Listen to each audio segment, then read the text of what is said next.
Alright, draft science video. Oh, some twat in the comment section has repeatedly referenced this Neil Degrasse Tyson crapola, and as if it will inform on the subject of physics. Yes, I was doubtful. And so far, so bad. So I'm through, I guess, a couple of episodes. I don't know. 60 minutes of it. And just so far, the kind of trivial narrative of the history so far, some context, and just a lot of bold statements about what we say it is, and not much distinction between that which is founded on really hard evidence and that which is just a story that fits some of the evidence, and it's just a story. That's all it is. Bent space story. That's all it is. BS, I realized. BS. Bent space. Maybe not a coincidence entirely. Well, clearly a coincidence entirely, but maybe something. Yeah, we can find some deeper meaning in that. Anyway, so I was thinking of a phrase I should be quoted for is one should not build too hard an edifice of conclusion on too soft a foundation of evidence. Yeah, that'll make me sound important. But anyway, yeah, this is just so, I mean, in my opinion, they're guilty of their own, the crimes they tell people, don't be shoplifters, and then they shoplift. They talk like, well, look at what the fools in the past, look at the stupid mistakes they made, jumping to conclusions about, the sun at the center and all that. And, they do the same shit. So, physician, heal thyself. Scientist, heal thyself. How often can you fool the scientist, like, all the time? You can fool all the scientists all of the time, apparently. Give them a little gooey story. So anyway, I thought I'd play this clip a couple of times just for the fun of it. This is in the late 1800s. The physicist Albert Michelson and the chemist Edward Morgan. Michelson? What? No, it can't be. Piro wasn't taught that in physics school. So I'll do that again. Should slow it down, but fuck it. This is in the late 1800s. The physicist Albert Michelson and the chemist Edward Morgan. Two Americans. Yes. We'll do that one more time just for the fun of it. What an idiot.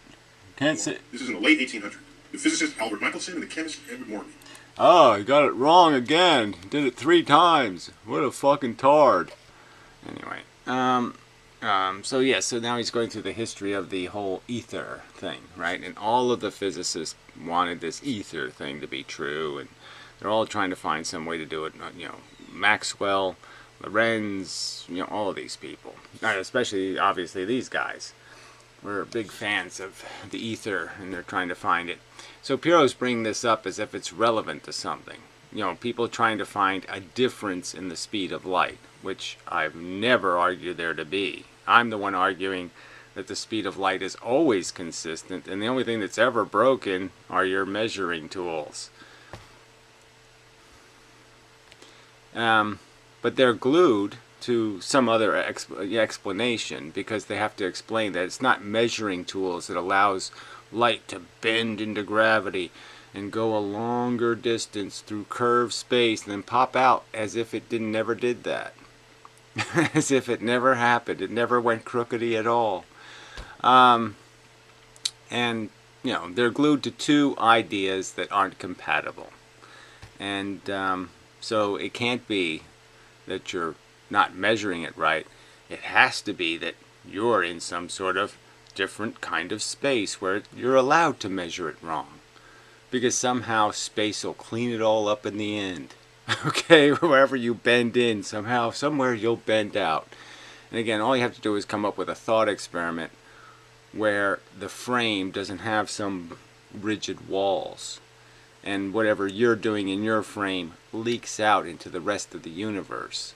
Well, as soon as that happens, as soon as your frame experiment leaks into the rest of the universe, the jig is up, and you're going to have to explain the magical barrier. Like I said, Einstein doesn't have to explain light goes in, light goes out, you know, because he can just make that arbitrary. Wherever the gravity ends, it pops back out. But you know, those people who want to accelerate light and then pretend they believe in a constant speed, you can't have it both ways. No, they're going to try to take it both ways, but I'm just saying, I'm calling duplicity, hypocrisy, semantical word games, pretending. And again, the irony of all this is, all these guys wanted an ether, and Einstein gave it to them. Einstein gave it to them with bent space. Bent space becomes the ether. It becomes the magical place where you can find an excuse for why things perpetuate, essentially. So it just turns into shit. Alright, so let's jump ahead. Somehow this doesn't really turn into anything until we go another 10 minutes here, another 5 minutes ahead. Somewhere around the 10-minute range here. It gets interesting again when he does his little what is light thing, and that's where we could talk for hours. So somewhere around here. Physically contract. That's not how they behave. They never behave that way. So he's talking about the contraction, Einstein's contraction. So it's Lorenz's contraction to make an excuse for the ether. So why didn't they find an ether? Well, they didn't find an ether because we got contracted when we were trying to measure the light. And so, yeah, the light's really smaller, but we're bigger, or whatever. Or the light's bigger and we're smaller. Some kind of bullshit like that. Our ruler contracted. The instrumentality all contracted, and that's why we didn't measure the difference. Right. What we would later learn, not just a few years later, is that light, in fact, does not need a medium after all. It doesn't need a medium after all. Okay, so that's what he says. But apparently they create one for it anyway. And then he says this. I mean, this is well, what the hell is this talk? Through which to propagate. It is a self-driven wave. A combination of an electrical wave and a magnetic wave. Right. Self-driven wave. Now, it's obviously not self-driven. I mean, we could all argue that it has to be created by energy. So self-driven doesn't make much sense. It has something called momentum, the speed of light, and it's unchangeable. It's a constant. It doesn't degrade in any way. It doesn't slow down or speed up. But look at this. It's the same old crap. So somehow this doesn't require a medium to travel through. So here we have two components. Electric, where is it? Photons have no electric component. We know they interact with electrons, and we know electrons are the electrical component. So clearly a photon has nothing to do with whatever this is. And magnetic, there's absolutely no relationship between photons and magnetism. I mean, you can't in any way find any way where they even know each other exists. I mean, photons are the most unmagnetic thing in the universe, pretty much. I mean, they have like zero connection to magnetism. And yet, there it is. Photons are somehow magnetic. Yet there's no evidence that they have anything to do with magnetism. Alright, and what they really should just say is bent space wave. So they just should add the bent space wave, because photons are obviously affected by bent space. Bent space impresses them. Electricity and magnetism doesn't. Photons are a bent space wave, if they're going to be a wave at all, right? But we're glued to this wave thing. They won't show like, well, there is this alternative theory that it's little bit, you know, at a frequency. You know, that you could have something at a frequency and it doesn't have to be a wave. It can just be stuff moving at a frequency. Yeah, that's also possible. But no, that book is closed forever. Because of the one slit experiment. I mean the double slit experiment. Yeah, Newton's rings, which they still haven't explained at all. It was an astonishing revelation of the day. No ether. And what What state of mind, though, allows us... Okay, so no ether because of Michelson-Morley, which is actually pretty bizarrely constructed, had some kind of spinning mirror to do the change in direction thing. Lots of parts that somebody could figure out really won't work. And again, let's understand the pieces can't be moving. If you're going to try to detect how far away something is, you can't have the target moving. Well, I won't go into it. You can't have the pieces moving. You got to try to eliminate the moving parts. To recognize that the speed of light remains constant. Albert Einstein to the rescue. 1905. Yes, this won't be a rescue. This will be a desperate effort to, in a sense, get rid of the problem. Sweep it under the bent space rug. Special theory of relativity. What he noticed was that those equations that would shrink your physical objects that are doing the measurements to... Remember, doing the measurements. So this is always about some sort of dopey measurement crap, instead of talking about interactions. And again, interactions can take place in more than one frame. Things in different frames can interact with the same force. And so we can't pretend that force adapts to a frame. Conspire to give you the same speed of light. What Einstein showed is, no, they don't actually shrink. What happens is, the speed of light is actually constant. It's actually constant. And what... The speed of light is actually constant, except not. I mean, it doesn't. It's not even a reasonable statement, because how does the speed of light being constant mean anything when you say we can say that it's not constant because our frame is warped? It's not constant if there are non-constant realities, so to speak. What's the point of having constant speed of light if you're saying the frame of the entire universe isn't constant? There's no constant universe in which the word constant could mean anything. You can't make constant mean anything if you're building it on a mush, in mush. Constant doesn't mean anything. It's the most consistent pile of the mush. What's going on is that the rules of special relativity change how you end up making that measurement.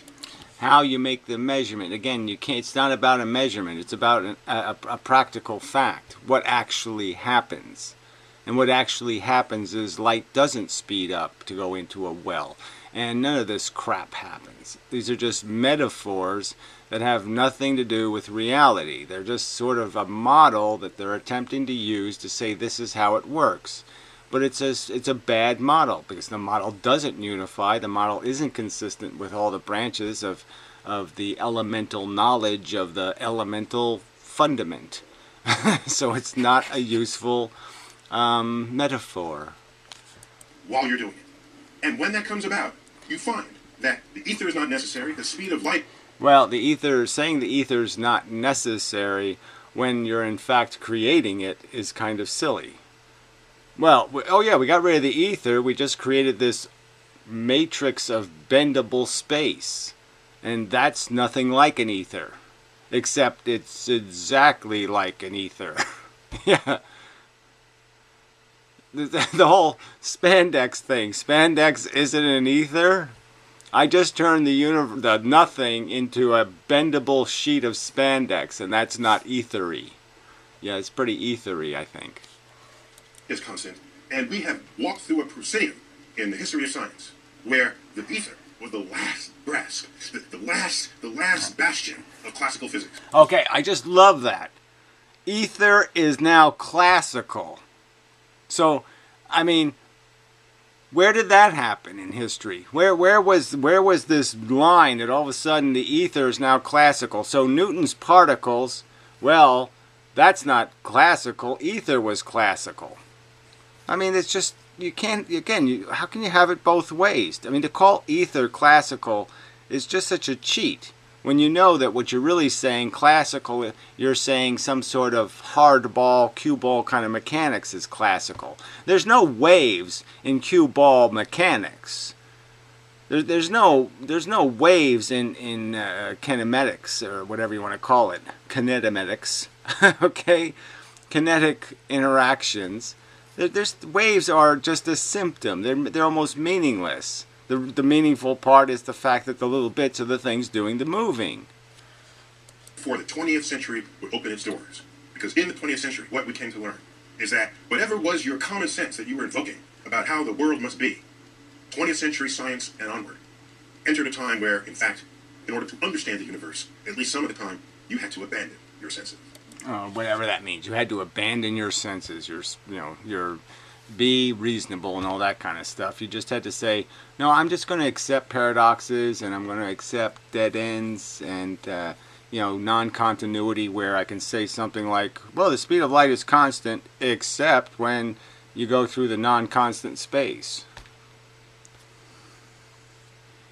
I mean, let's just break vocabulary, break logic, it's just such a cheat. And, not to call people on that. This isn't hard disciplined science.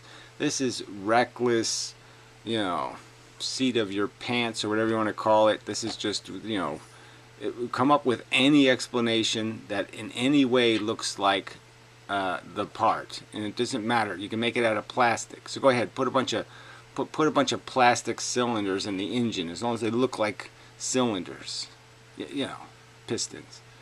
It doesn't matter. It's just about what it looks like, not how it performs. And this crap that they're spewing doesn't perform. It really doesn't. I mean, it doesn't perform. They'll claim performance because they'll say, well, because we answered the question, any answer that's close is good, because at least it gives us something to build on. But they're building again on floating crap. And yeah, that'll work for a little while, but as soon as you start building a little higher and a little higher, it's all going to sink. It's going to fail, and I think it's failed already. Alright, this discovery of Neptune was all quite boring. I don't think there's anything in this area worth noting, so I just want to make sure there was nothing else I had to say on this. Changes here, yeah, so alright, so we'll jump ahead to I don't know, I marked a point here. I don't think it means anything, but we'll go there just real quick since we're in the area. Let's jump ahead to 14 something. He says something of some kind of stupid note. Where should your speed according to Newton's laws, and where do I measure it to be? Alright, so yeah, that's another conversation. It's Newton's laws and blah blah blah. Look, Newton made a tiny mistake in his, in the basic function of the equation. And the tiny mistake is he did the M1, M2 thing. Okay, to figure out force, he just said, look, it adds up in the end. And it doesn't really step by step. It's every one for themselves, so to speak.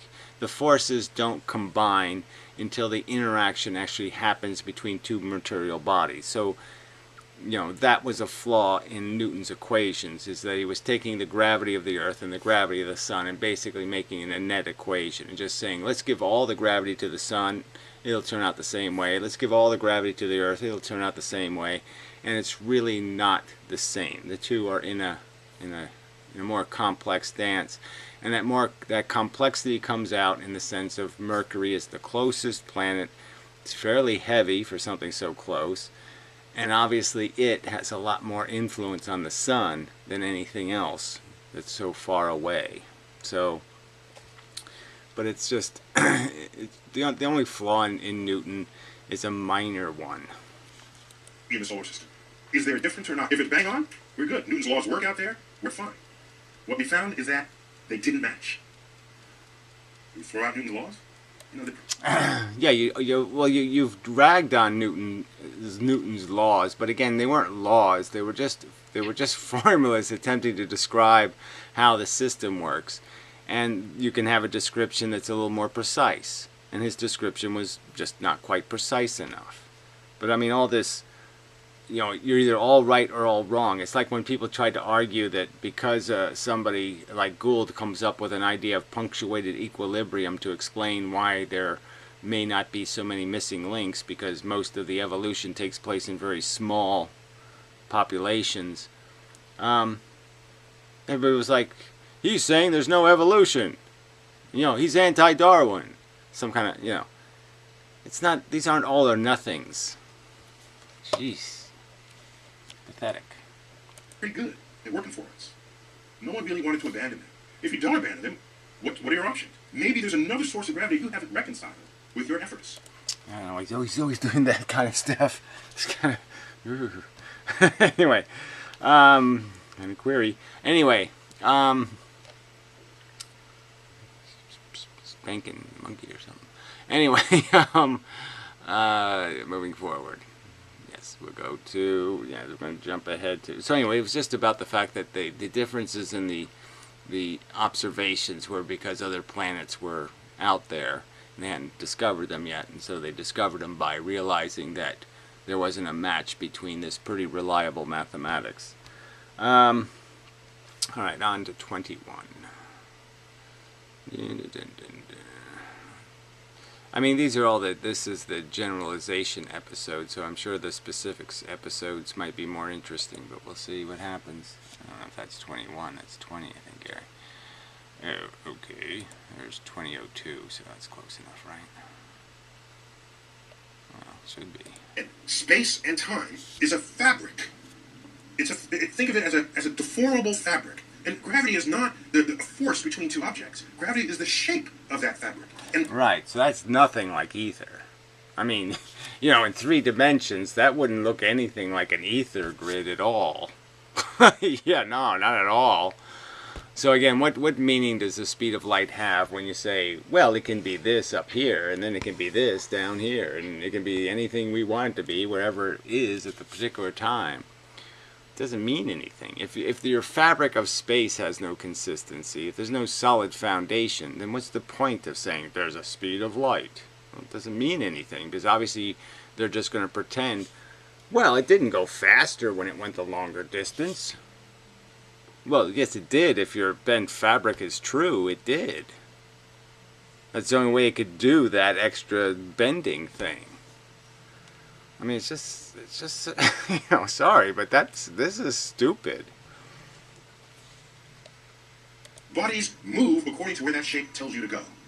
All right, now the simple thing I would counter with is that you can model this whole thing with a pressure field that comes from the outside. So the entire idea that's called the Mach gravity, you can create this entire grid by just creating an external pressure.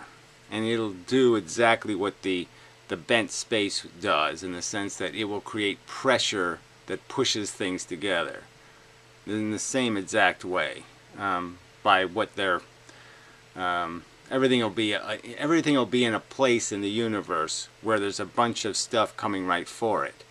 And if two things interact with each other, they will block stuff coming right for you from a direction. The pressure will change, and that pressure change is what's going to drive the two things into each other. So if you stayed with a force universe instead of a fabric universe, you can explain gravity quite sufficiently. You don't need to bend a non-existent dimension, and you certainly don't need to bend time. So again, the time component only came into this because of the relationship between the idea of multitasking. The fact that when you gain velocity, you absorb force. And when you absorb force, you become a multitasker. You're doing more than one thing. Your mechanism is now distracted, manipulating force, containing it, and it can't do the other shit it was doing at the same rate. And that's the slowing down of the clock that's associated with velocity. But you don't need to tie the two to each other at all, ever. And when you factor in all the tenets of relativity, what we found is that Mercury was following the severely curved fabric of space and time in the vicinity of the extremely significant and strong source of gravity that is the sun. Well, again, it's not significant, to tell you the truth. The gravity on the surface of the sun, because of its lack of density, is only 7 times the gravity on Earth. It's 1,000,000 times bigger, well, 678,000 times bigger than the Earth, or whatever the number is. Maybe it's 3 million, I don't remember the number. Whatever, it doesn't matter. Huge difference in size, dimensions. not much difference in actual surface gravity, because the gravity of the sun, if the sun was condensed into a smaller ball, then it would have a huge surface gravity, but it doesn't. So you're at R squaring of its real density if you compressed it, and so you're already pretty far out. At the actual surface of the sun is like being, you know, hundreds of thousands of miles from the Earth. You're not getting the real. You're not getting the full portion. But regardless, the only thing that's happening here is the sun is moving, and that's what's affecting the precession of Mercury. So it's like having two things that are closer. The closer you bring two things together, the more they will spin around each other, in the sense that both things will turn.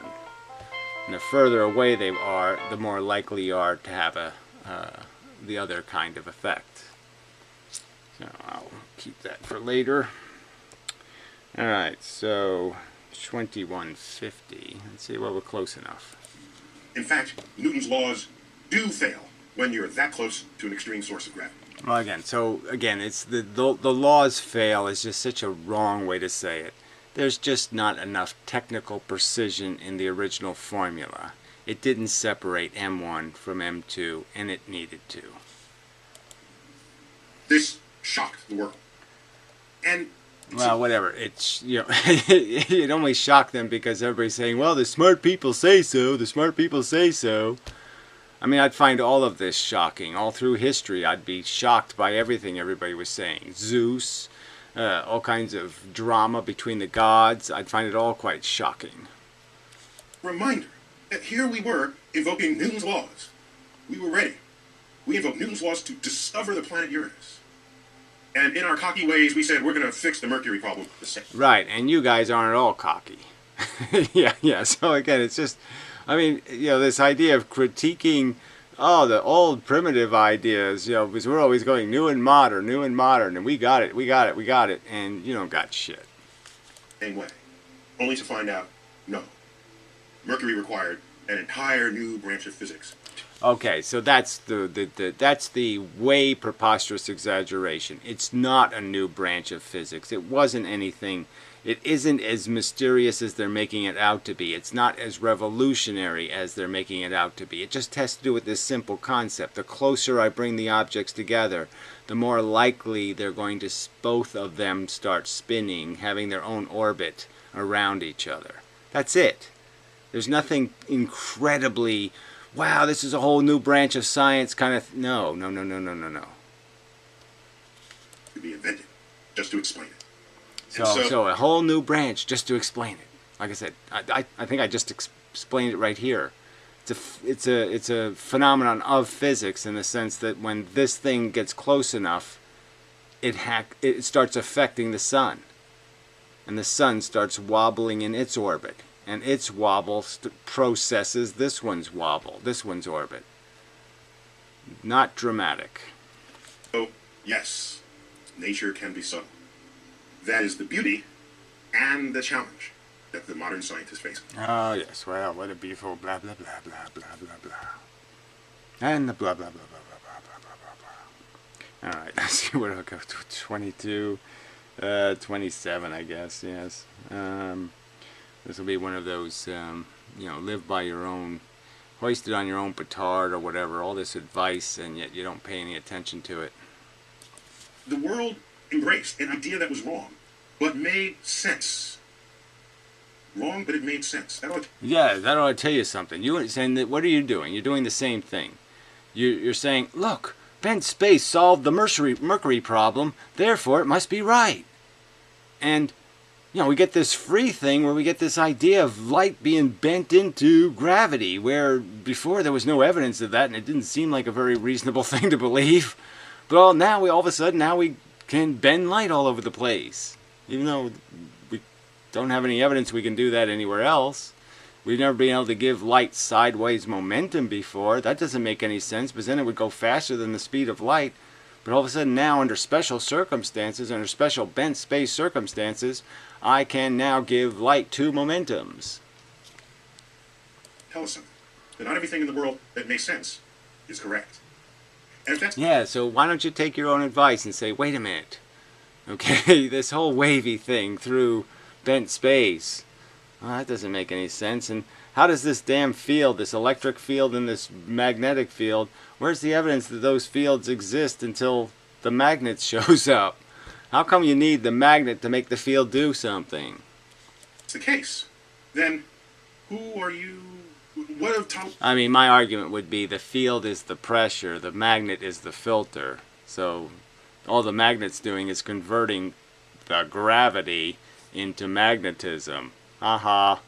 That's what light is. Light is just a conversion of gravity into, a polarized frequency.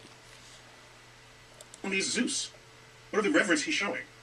If he actually understood it all, would Zeus have even shown up in his quote? Yes, well, whatever that is. So, I mean, he's just doing something because somebody, 1,000 years ago found it somewhat daunting to understand the universe. Because planets went backwards and forwards and did all kinds of shitty stuff, and it was like, oh shit, this is complicated. So he had to concede. Yes, it's over my head. But again, we have tools now, and we certainly have an ability to be more careful than people who didn't have microscopes and telescopes and didn't have any of the advantages we have. But same mistakes being made. Jump to conclusions. Alright, so yeah, well, I don't know why I marked that, but I'll go there anyway. A little bit ahead here, it gets even more sappy, I imagine. But we'll see. Unstable, and planets would fly out into interstellar space. Well, first of all, he knew that that wasn't happening, and that his universal law of gravitation worked.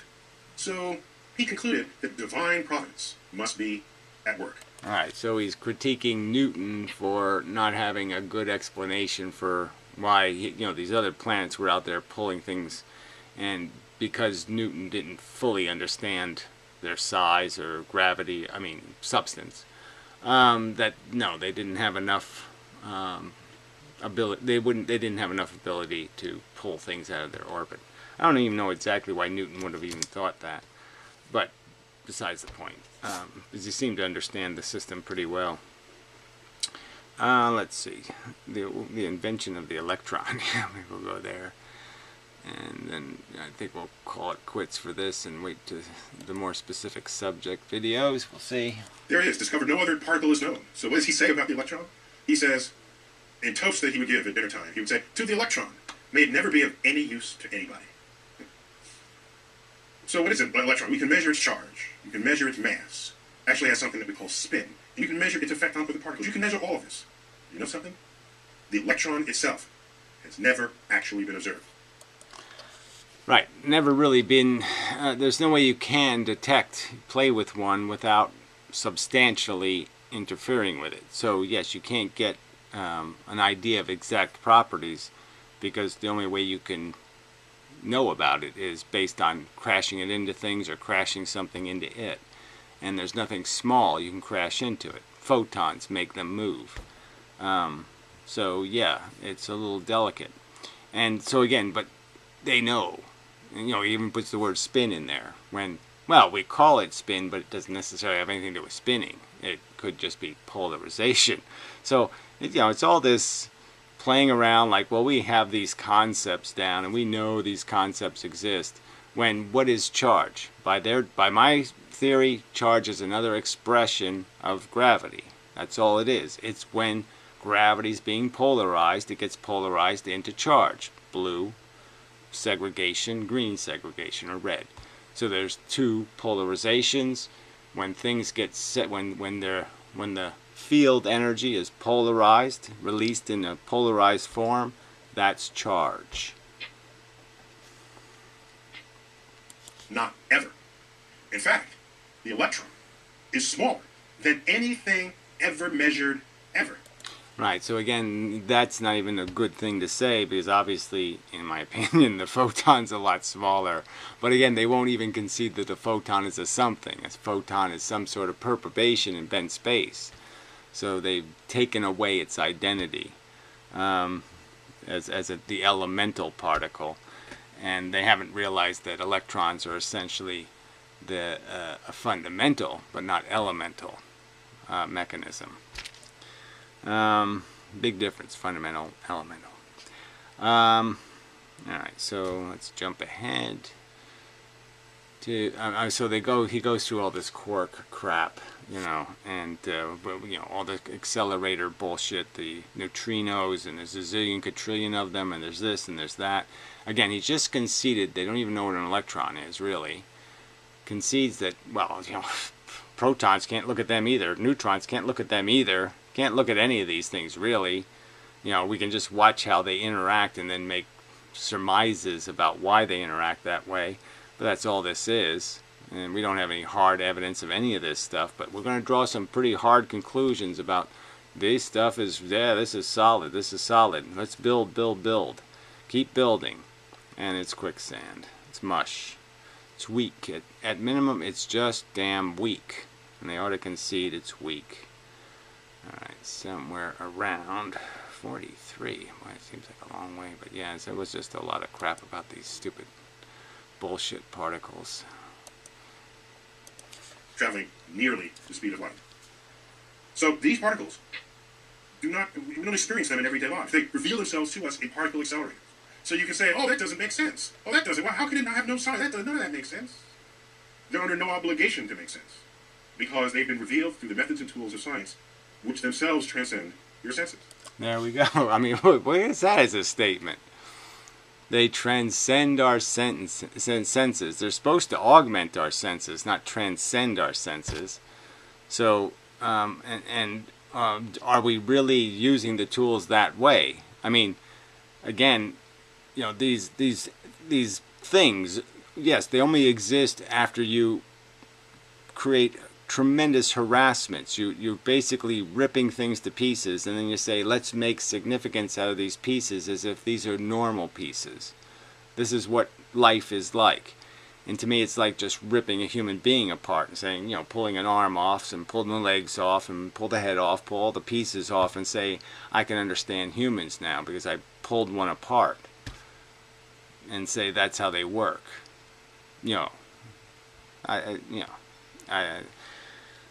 It's such a stretch. Yeah, that's all I wanted to say about that. Well, I'll go a little further here. And so some of the spookiest features of modern physics reveal themselves as we... See, isn't that the joke, the spooky action word? But again, this isn't solving the paradoxes or the spookiness.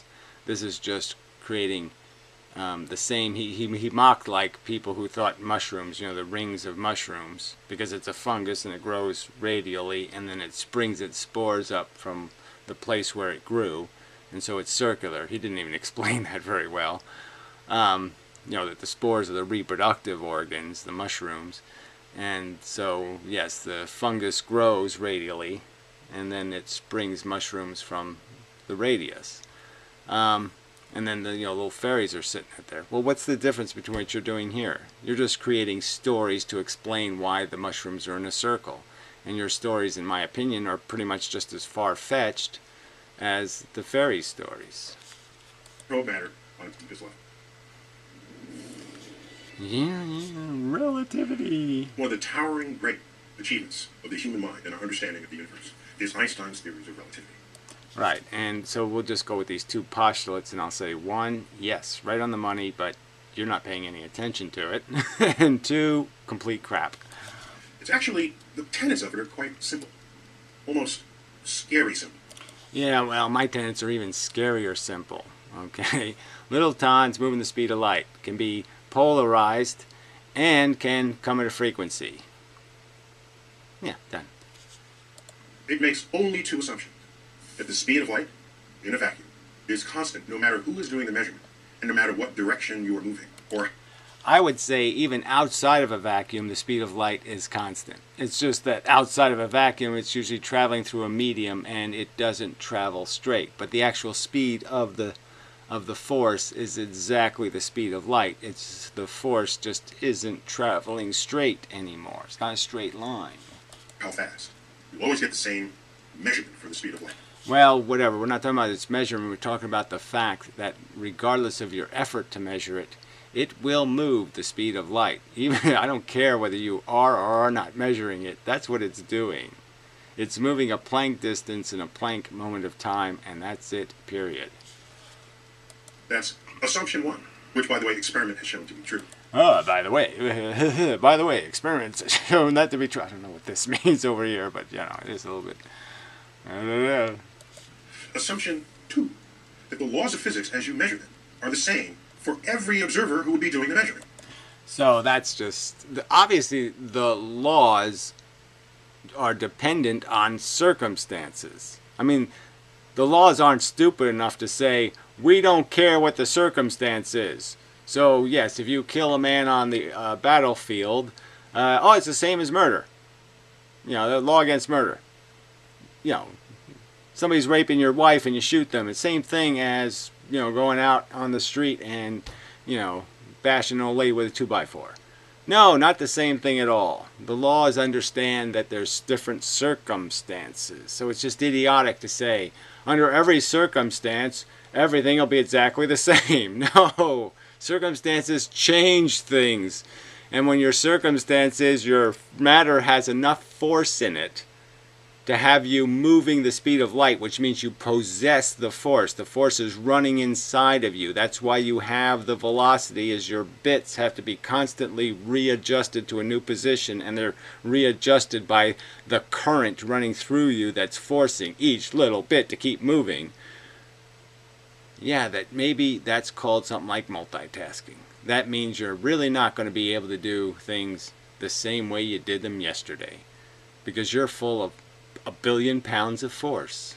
And it really comes down to that. Your matter is the small percentage of you, right?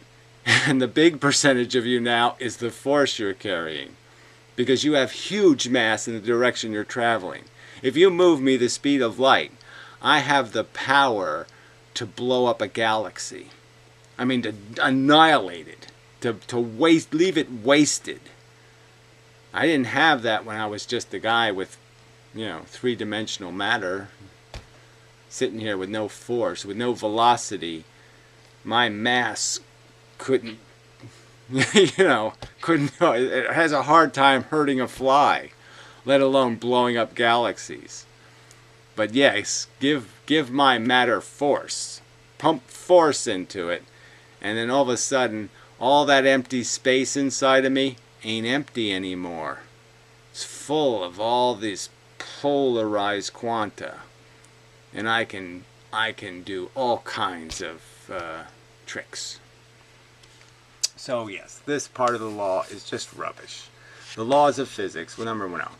The formulas, the relationships between things are the same for all observers in uniform motion relative to one another. Again, motion is velocity. Velocity changes matter. Fact. Velocity changes material function. Fact. Velocity changes material function. Fact. Velocity changes material function. Fact. Provided you are on a vessel that's either moving at a constant speed or not moving at all. Those are the only two tenets that you have to buy into. Yeah, it doesn't really matter, because the only thing that changes with acceleration is that you're going to notice it. So when you're accelerating, you're going to feel it. You're going to feel the change, because that's when you're being injected with the force. So you're going to feel it when it's injected. Once you become accustomed to it, well, then you'll just say, I have it, I have the power.